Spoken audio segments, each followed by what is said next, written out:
E aí, galera, vamos começar mais uma aula de Sociologia. Hoje nós vamos falar um pouquinho novamente sobre modernização, por isso que eu coloquei aqui, ó, modernização, o retorno. E nós vamos recapitular um pouquinho da aula anterior. Vocês devem lembrar que a gente falou sobre a questão nacional, sobre as representações de Brasis, sobre como o Brasil foi, por muito tempo, né, somente visto como um país tropical, abençoado por Deus. Botei até a musiquinha do Jorge Benjor. E a gente sabe que isso é mito, porque o Brasil não é só isso. O Brasil é realmente muito bonito, mas não é o paraíso tropical para onde as pessoas têm que migrar para viver felizes eternamente. Nós temos muitos problemas, né? Nós temos, principalmente nessa questão de modernização e desenvolvimento, muito ainda a avançar. E nós também falamos um pouco sobre essa questão da modernização para a sociologia. O que é essa modernização de acordo com essa disciplina que nós estamos estudando? Nós vimos que um país se torna mais moderno de acordo com o seu desenvolvimento político, com a sua democracia. Nós vimos que um país se torna mais moderno conforme ele vai saindo do rural para o urbano, né? Vai se tornando cada vez mais urbano a sua sociedade. E também nós vimos que quanto menos agrária e mais industrializada é uma nação, ela vai se tornando mais moderna. Então, são essas as três bases. Vamos estudar um pouquinho hoje sobre a modernização no Brasil? Vamos à nossa aula finalmente de hoje. Falando sobre modernização no Brasil, deixei aqui no quadro para vocês darem uma boa olhada. Nós temos uma tese dos sociólogos brasileiros de que nós tivemos uma modernização conservadora. Raquel, o que é isso? Uma modernização conservadora. Eles dizem que nós tivemos uma modernização que foi incompleta, que foi com a mesma estrutura política e que permanece a mesma desigualdade. Ou seja, quando nós começamos o nosso desenvolvimento, a nossa modernização, a nossa estrutura era grandes faixas de terra, com grandes plantações. E quem é que tinha o poder? Os grandes proprietários, que tinham muito dinheiro, que eram donos das lavouras e tinham muita gente trabalhando para eles. Essas pessoas dominavam a política já desde o Império. Eram pessoas que, como estavam ali sempre no círculo, né, social mais alto, entre o imperador, entre os nobres, entre aqueles que faziam parte da política, eles influenciavam a política. Depois do Império, a gente passou para a República. E mesmo assim, a gente continuou tendo essas mesmas famílias, essas mesmas pessoas que tinham essas grandes faixas de terra desde antes do Brasil ser império, desde o Brasil colônia. Eles continuaram influenciando a política, colocando seus filhos na política, colocando as suas questões como prioridade, ou seja, o lucro, colocando-se em primeiro lugar. E quando a gente chegou a essa fase de modernização, lá em 1850, né, a gente tem esse mesmo povo fazendo isso. A gente tem um outro boom de modernização nos anos 50, mas 1950, 100 anos depois. E a gente mantém o mesmo povo diante da política, diante dos negócios, diante do governo. E os pobres continuaram pobres, né? Aquelas famílias que foram abolidas, né, da escravidão, elas continuaram morando em favelas, sem educação, sem saúde, sem respeito. Então não existia uma cidadania de igualdade. Continuamos com a mesma estrutura. Então é por isso que eles dizem que a nossa modernização foi conservadora, tá? Não foi uma modernização como nos países da Europa aconteceu. A outra questão, que eu até coloquei aqui no quadro, sobre república oligárquica no Brasil, é por quê? Por conta disso que eu já expliquei. Essas famílias que influenciaram na formação da colônia, que influenciaram no Império. Quando o Brasil se tornou uma república, eles rapidamente queriam o quê? Um posto no governo. Eles queriam defender os seus interesses dentro da política. Então, o que eles fizeram? Eles continuaram mantendo seus filhos, primos, irmãos ali no poder. Principalmente o povo da região sudeste, que era onde o café era plantado.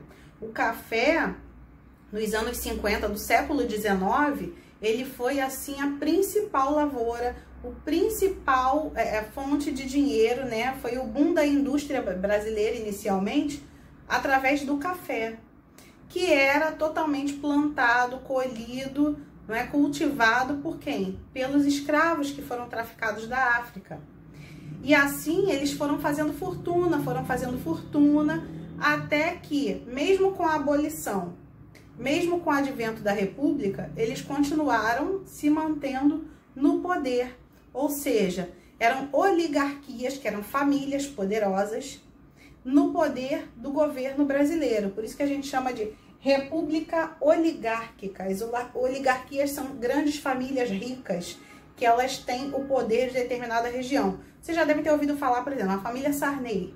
A família Sarney é uma família que na região onde vive, há muitos anos, domina politicamente e economicamente aquela região, tá? A família Collor, né? Não é só o Collor que a gente ouviu, que foi um presidente do Brasil que sofreu impeachment. A família dele, há muitos e muitos anos, domina o estado onde eles vivem. A família Gomes, a família do Ciro Gomes, também é a mesma coisa. E assim como várias outras famílias, tanto no Nordeste quanto aqui no Sudeste, são famílias muito tradicionais, muito antigas e que tentam ali se manter sempre em alta, sempre no poder, tá? Por isso que eu coloquei aqui essa questão da república oligárquica. Sempre esses acordos, sempre esses fechamentos entre essas famílias mais ricas. A outra questão que eu coloquei aqui também, ó, contrário de modernidade. Tudo isso que a gente viu aqui em cima é exatamente o contrário de modernidade. Se você pegar seu livro, lá no final das páginas do livro, tem algumas palavras que estão sendo explicadas ali, o significado. Uma delas é modernidade. Vai lá e dá uma olhadinha no significado da palavra modernidade e vê se tem a ver com o que a gente vivenciou no Brasil e vivencia. Não. Por quê? O sentido de modernidade, para a sociologia, é algo que vem para romper, é algo que vem para transformar a sociedade em algo melhor, em um desenvolvimento não apenas econômico, mas também num desenvolvimento social. E é isso que vem faltando ao Brasil há muito tempo, né? O desenvolvimento social. Nós temos grandes diferenças sociais, temos gritantes divisões aí de renda, né, da distribuição de renda, e a gente nunca consegue chegar a um consenso, a um denominador comum sobre essa situação. E é por isso que a nossa modernização, ela aconteceu ao contrário do que era previsto dentro da palavra, dentro do sentido de modernidade, tá? Também quero falar sobre a modernização no Brasil de um aspecto que eu já citei na aula anterior, mas hoje nós vamos ver um pouquinho de detalhes a mais. As ferrovias como símbolo de modernidade. As ferrovias, elas, quando chegaram ao Brasil, toda cidade pequena queria ter uma estrada de ferro. Para quê? Para passar o trem, para poder, né, tomar assento no trem, as damas, e fazerem, né, aquela pose, aquele status de que andava na Maria Fumaça, soltava um monte de fuligem, você voltava toda cheia de fumaça preta para casa. Mas, enfim, as pessoas queriam isso como um status, né? Era como se representasse que agora a gente está em outro nível, outro patamar. E aí, as ferrovias, elas se tornaram, na Europa, realmente um símbolo de modernidade. Por quê? Porque transportavam cargas, transportavam pessoas, facilitaram e baratearam o custo das coisas. E no Brasil, principalmente para a indústria do café, para o desenvolvimento do sistema cafeeiro no Brasil, as ferrovias realmente foram muito importantes. Porque imagina você levar uma carga de sacas e sacas e sacas de café a cavalo, né? E era muito mais difícil. Quando o trem, né, a vapor chegou, nossa, foi uma grande evolução. Então trouxe para o Brasil essa ideia de que nós estamos rompendo com o velho modelo, estamos rompendo com atraso, porque agora nós temos trens, agora nós temos ferrovias. Então isso foi um grande símbolo em 1850 da evolução do Brasil em termos de modernização, tá? Só que em contrapartida, enquanto a gente tinha esse símbolo de modernidade, a gente tinha um outro símbolo no país, que era esse aqui, ó, a escravidão, que era um símbolo maior de atraso. Muitos países no mundo já estavam livres, já tinham abolido seus escravos, já tinham encerrado esse sistema escravista, mas o Brasil permanecia com o sistema escravista. E isso era uma vergonha, era algo que fazia a gente passar, assim, vergonha no débito, no crédito e até em folha promissória. Porque era um símbolo muito grande de que o Brasil ainda era um povo arcaico, um povo de pensamento retrógrado. Por quê? Porque ainda mantinha o tráfico de negros, tá? Então isso foi algo que se perpetuou no Brasil. Foi naturalizado, foi tido como algo normal, não tinha nada demais. Tanto é que no livro de vocês tem até um exemplo que eu fiquei assim muito chocada de ler, porque a gente ainda encontra isso hoje. É impressionante como a gente ainda encontra pessoas vivendo em situações análogas à escravidão. O que é isso? Em situações semelhantes à escravidão, que a gente não pode chamar de escravidão, porque são formas de trabalho, mas no livro tem lá uma reportagem falando de empresários que estavam mantendo índios dentro de uma fazenda e eles tinham que extrair madeira, só que eles não tinham lugar para tomar banho, eles não tinham direito onde dormir, não tinha banheiro, não tinha alimentação adequada, né? Uma vez por semana eles levavam comida para eles, e aqueles que fugiam, eles diziam para os outros assim, ó, vocês só vão receber quando os amigos de vocês que fugiram voltarem, aí a gente paga vocês.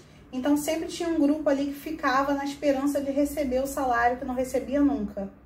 Então, até hoje no Brasil, a gente ainda vive situações onde as pessoas defendem a escravidão, onde as pessoas ainda praticam esse tipo de exploração, que é vergonhoso. Mas na cabeça de alguns empresários, de algumas pessoas, isso é algo natural. Tô dando emprego para alguém, tô dando trabalho. Só que esse tipo de exploração não é trabalho, a gente não pode aceitar como natural. Entendido até aí? Então, a partir de 1850, a gente tem aí um boom no desenvolvimento, na modernização do Brasil. Então, a gente tem aí uma modernização mais acelerada.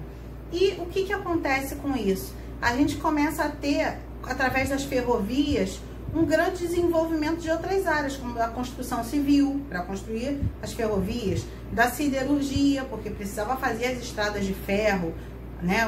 Também as fábricas de motores, de máquinas, tudo isso começou a ser ampliado no Brasil e no mundo. Mas nós tivemos aí no Brasil uma coisa muito mais importante, que foi o que está aqui, ó. O fim do tráfico negreiro, ou seja, a partir de 1850 foi feita a Lei Eusébio de Queiroz, que determinava que não se podia mais trazer escravos de fora do país. Os escravos que tínhamos permaneceriam, mas não poderiam trazer mais escravos de fora. Infelizmente, tinha gente que ainda burlava a lei e dava um jeitinho de traficar escravos da África ou de alguns outros lugares do mundo, mas oficialmente, de acordo com a lei, isso era proibido, tá? E aí, a partir de 1871, a gente tem aí um grande desenvolvimento no Brasil até 1889. Dom Pedro II também era um grande incentivador da tecnologia, da ciência, da modernização. Então, tudo que ele podia trazer de diferente para o Brasil, ele trazia. Como ele trouxe, por exemplo, a primeira linha telefônica para o Brasil, né? Isso também começou a revolucionar a comunicação no nosso país. Só que em 1871 a gente tem aí um grande embate entre o governo e o sistema escravista, né? Por quê? Porque as leis abolicionistas, elas começaram a caminhar. E quando em 1850 houve o fim do tráfico negreiro, os abolicionistas começaram a ir para as ruas, começaram a botar textos no jornal, fazer livros, fazer movimentos, buscar apoio político, buscar espaço dentro da política nacional para serem representados. Eles começaram a conquistar voz e até mesmo dentro das elites, né? A elite menos conservadora estava dando espaço para esse movimento, estava dando apoio ao movimento abolicionista. E aí os donos de escravos, os grandes proprietários de terra, cheio de café no pé para colher, cheio de café para plantar, ficaram desesperados. Não é possível, eu vou perder meus escravos. Por quê? A lei de 1871 determinava a lei do ventre livre. Todo escravo nascido de uma escrava negra, ele seria livre a partir daquele momento, seria liberto, não seria escravo. Só que aí os donos dos escravos quicaram 10 metros de altura, né? Reclamaram horrores, ficaram muito chateados com o governo, com o império, e eles falaram, mas essas crianças vão para onde? E aí o governo então determinou que a tutela dessas crianças ficaria com os proprietários de terra, né, com os donos dos escravos, dos seus pais, até que eles completassem 18 anos e pudessem sair e viver a sua vida livre. Ou seja, no final das contas, eles continuavam ali na fazenda, continuavam escravos do mesmo jeito. Foi só uma forma de adequar e mostrar, né, como diziam, para inglês ver, porque a Inglaterra pressionava muito o Brasil para largar esse atraso da escravidão.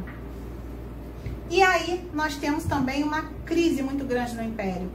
O imperador já estava com sérios problemas com o exército, com a igreja, e aí ele ainda criou esse problema com os seus grandes apoiadores, que eram os barões do café, os donos das grandes fazendas cafeicultoras. Daí nós temos essa crise no Império trazendo o quê? O declínio do segundo reinado. O nosso imperador, né, que governou por praticamente 50 anos, nesses últimos momentos ele já não tinha mais popularidade, já estava assim totalmente sendo detonado pela mídia e perdendo também os seus apoiadores. Mas o mais importante em torno de toda essa questão foi que o movimento abolicionista trouxe uma reflexão, trouxe um pensamento, né, voltado para o social, que é o nosso interesse. Principalmente esse cara aqui, ó, Joaquim Nabuco, ele era um grande estudioso, era um intelectual brasileiro, e tudo que vinha da Europa em termos de sociologia, ele queria aprender, estudar, e ele acabou criando um livro chamado O Abolicionismo. E nesse livro ele fala da desigualdade social no Brasil, que o Brasil não era um país de cidadãos. Por quê? Onde não há liberdade, não há cidadania. Se os escravos eles não eram entendidos como pessoas, e sim como objetos, como produtos, mercadoria, e também aqueles que não tinham condições de ter um escravo para si, eram vistos como uma classe inferior, diferente, eram discriminados, não existia representatividade de todas as camadas sociais. Você só era cidadão se fosse rico e proprietário de escravos. Logo, era uma sociedade totalmente desigual, caminhava com certeza para o precipício. E assim, gente, nós encerramos a nossa aula de hoje. Espero que vocês tenham gostado. Na próxima aula a gente vai fazer uma revisão dos conteúdos, porque já estudamos muitas coisas, e eu espero que vocês respondam lá no formulário Google tudo certinho para ganhar a presença. Fala com os colegas, beleza? Tchau, tchau!